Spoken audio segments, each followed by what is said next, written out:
Goals, right? This is a time where you got to set some goals, right? This is a time of year to set some goals. And it's not my place to tell you what your goals should be. That's for you, right? I will tell you that in my blog, right, and in my website, Tburrier.com, if you put in goals in the search bar, there are 18 different articles on goals. So over the years, I've written a lot of content. There's almost nothing you could want to know about goals that's not in there. Plus, we did some goals work earlier this year that might be more relatable for you in some of our previous recorded stuff that you can go back and look at. But when you think about your goals, right, think about it in terms of, what are the needs? What are the things that have been a pain in your butt for a long time that you've been settling for having and accepting that you don't need to accept? They've been irritants, they've been aggravants, they've been stressors, they've been sources of anxiety.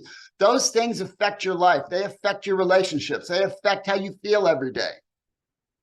Eliminating something is not a bad goal. Right? I mean, it's addition by subtraction. So consider what kind of needs that would address that kind of thing that's important to you. What would that take? Or, and then of course you can go to the other side. What are your desires? What would you like to accomplish? And we'll talk about belief for just a second in a minute. And then you can get a little to the next stage, right? The beauty of this project, again, from my perspective, is this is a cause for me. I mean, the chance to do something this special, to make this kind of impact, I could never do that on my own, nor would I have the energy or care to do it on my own, right? But to do it as a part of something with a community of people, that's a whole different animal. That's a whole different thing. So maybe there's a greater purpose for you that's tied to this. But the bottom line is we talk about Project Next. I call this Project Next, but what's the most important thing in Project Next is Project You. It's Project You. It's what is this for you? And it doesn't have to be money. It usually isn't. It's usually what money means. Some people say, well, I don't care about the money. I don't need money. That's not true, right? You might not care about it as in, I don't want to have a whole bunch more money so that I can buy a yacht, but there might be like an entire cause that you could do that matters to you that you can't do right now because you don't have enough money. And so it always comes back to money, even if it's not about the money, if that makes any sense to the universe. And so what is a cause for you? What is a project for you? What is a purpose for you? That's your driver, right? The deeper you get, again, I've shared, freedom was such a big cause for me years and years ago. I was willing to do and talk to anybody and do things that were totally out of my comfort zone and I had no skill for. But it didn't matter because this business doesn't care if you have skills. If you're nice and you talk to people, it works because it's not about you. It's about them. It's about their needs and what they're trying to accomplish. And they just need a messenger to come along and not and go, here's this awesome thing. If you like it, great. If you don't, I still love you. It's fine.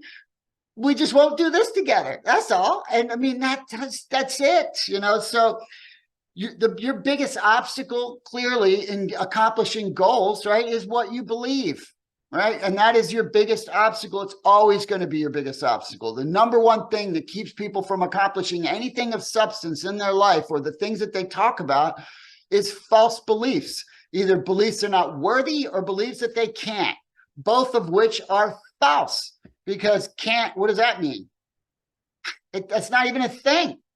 Unless you're like trying to fly without a flying suit, that's different. If within the realm of physical possibility, you can. It's just a matter of will. It's just a matter of being willing to do what you do. If you think about your belief system, and I've done articles on this because I always talk about this, even in corporate training rooms. Your beliefs are nothing more than thoughts that you continue to think.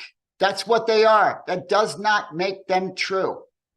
They only represent truth if you operate as if they're true. So if you believe that you cannot do X, Y, Z, and as a result choose not to, well, you've proven your belief to be true.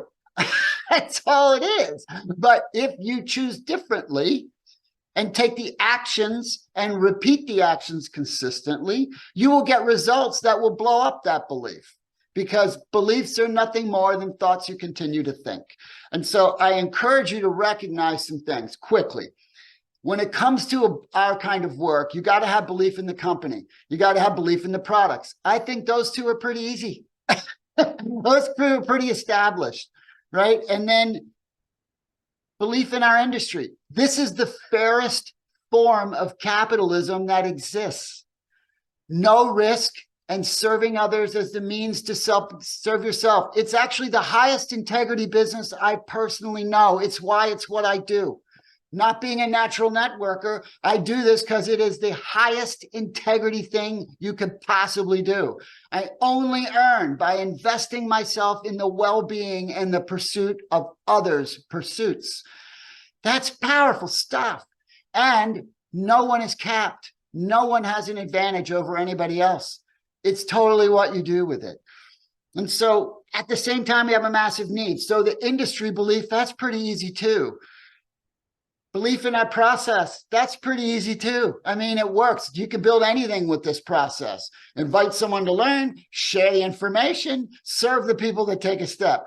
That's business. It's right. That's a process that works. It's just numbers with heart. That's all it is, nothing more. The biggest issue really is self, right? It's the self stuff. And most of the stuff that's false belief related, you didn't put there. Somebody else put that there, and they put it there a long time ago. And if I'm the voice that can help shake and rattle it out of your skull, then I'm going to be that voice. But you have to work on it. And one of the best things you could do, by the way, and this is a great month to do it, is go through the mental health chapter of 3 Circles Living. Go through it and do the exercises and really study that chapter, because that stuff it's what I did. It's how I helped. You know, you can be confident and have doubt. That's fine, right? Because confidence is believing in your ability to do something. Doubt is not necessarily believing that it's going to happen. Those are different things. But you can believe in yourself because you are perfectly made, right? You have all you need. You are a unique creature. It's the mental health chapter, Marty. I think it's like chapter 3 or 4 in the book. I don't remember. I just wrote it. I don't remember. So, but you are capable, and not to mention, if you believe in the process and the products, you don't even have to believe in yourself. I built this without believing in myself because I just did the work. That's the beauty of it.